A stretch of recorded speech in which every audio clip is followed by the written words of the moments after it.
Itseesittely. Perhe. Hei, nimeni on Hannele. Olen 25-vuotias. Olen kotoisin Suomesta ja asun Helsingissä. Perheeni on pieni. Minulla on äiti, isä ja sisko.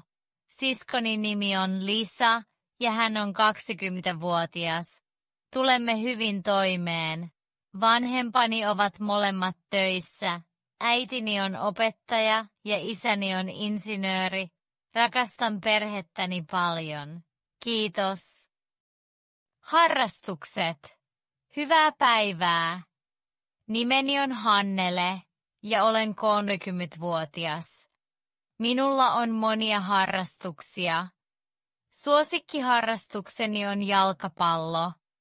Pelaan joka lauantai ystävieni kanssa puistossa. Pidän myös musiikin kuuntelemisesta. Suosikkibändini on Coldplay. Joskus luen kirjoja tai kävelen ulkona. Harrastukseni tekevät minut iloiseksi. Kiitos. Työ. Hei, nimeni on Hannele ja olen 35-vuotias. Olen lääkäri. Työskentelen sairaalassa. Työpäiväni alkaa kello 8 ja päättyy kello 17. Tykkään auttaa ihmisiä ja rakastan työtäni. Vapaa-ajallani rentoudun tai tapaan ystäviä. Tämä on elämäni. Kiitos. Koulutus. Hyvää huomenta. Nimeni on Hannele ja olen 18-vuotias. Opiskelen mekaanikoksi. Koulutukseni kestää 3 vuotta. Opin paljon autoista ja koneista.